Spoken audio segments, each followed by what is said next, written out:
come on, guys. We all know Sony, right? They made those, like, they made the Walkman and the Discman. Around the 90s, Sony was basically a nobody. Nobody knew Sony at all for those things.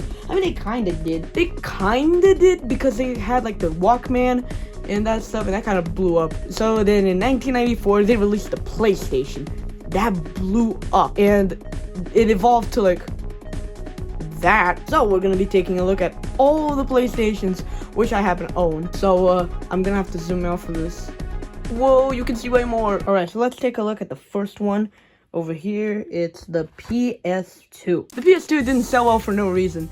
It took gaming to the next level. You could play DVDs on it. Back then, DVD players costed so much. So then having one with your console and it costing cheap, that was the reason why it sold so much. I mean, Jesus Christ! This is the one I have here. It's the slim model, and it's jailbroken because I have a memory card and I put a jailbreak on here. It goes in here. And this is a pretty cool console. It's not even that heavy. Like, it weighs nothing. But you could play internet on this. You could, like, there was a Netflix for this, and that was actually kind of cool, actually. It only released in Brazil. Netflix knows what we like over here. This is one of my favorite PlayStations because of the game lineup. I mean, you had GTA San Andreas, GTA 3, Gran Turismo 4, and you also had SSX. But yeah, this is a really cool console. If you're looking to buy a cheap console that has a lot of good games, come buy a PS2. It's great. It's a great console overall. Hey, but what do you do with your third console when your second console does great? You f it up. This right here is the PlayStation 3. One of my favorite game consoles ever. And for this one, I actually do have some physical games I want to show you. So let's just get the PS3 out of here. I primarily have all the good games for the PS3. Most notably the Gran Turismo 5, the Black Ops Call of Duty, the Creeds of Assassin, and the Charted, that is, all these games were great.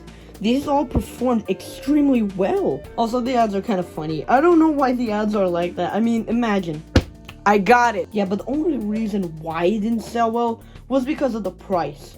God damn! Yeah, this price was a little bit too much for people. But yeah, the next console we're gonna be talking about is the last one, and the reason why this one sold well was because Xbox gave them it gave them the chance to do better. It gave them the chance on a golden platter, and so they made it better. This is the PlayStation 4. The PlayStation 4 dominated online gaming and still is kind of dominating.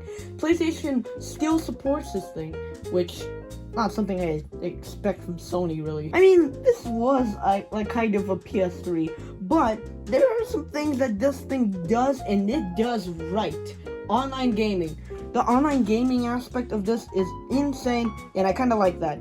And I also like its controller a bit, which, let me grab it, I'll be right back. This is the DualShock 4 controller. It's by far one of the most ergonomic controllers I've ever touched, and one of the coolest at that. I mean, if you look at other controllers in the past, for example, the DualShock 3 on the PlayStation 3. Look at those lights over there. 1, 2, 3, 4. You don't need that. You have only one light now, which can indicate far more players now. That's so cool. You have this touch panel, which is great for stuff like keyboards. There's a headphone jack. However, there are some things I don't like about this controller. I mean, if you just take the DualShock 3, look at that. Where are the start and select buttons? Where could they possibly be? They changed the start and select to now, it's now share, which I've never used, honestly. But there's options. And this one's okay. This is nothing out of the ordinary, really. But what the hell is the share option? I've never used share. No wonder nobody liked that change. And also, they're kind of small for me, but I don't know if that's a point talking about controllers. And I also have some problems with the build quality, especially with the joystick. I mean, that falls apart. That rubber falls apart so fast. It just kind of melts, really. It just turns back into ooze. Look at that one. Look at that one. It's already starting to rip. Look at that. Oh my god. What? It's already ripping. Well, I guess you could say I'm a little bit of a Sony fan. My favorite lineup of consoles is the PlayStation of consoles. They're great. And that's pretty much all I have to say. But yeah, thank you for sticking around for me ranting. And yeah, I'll see you next time.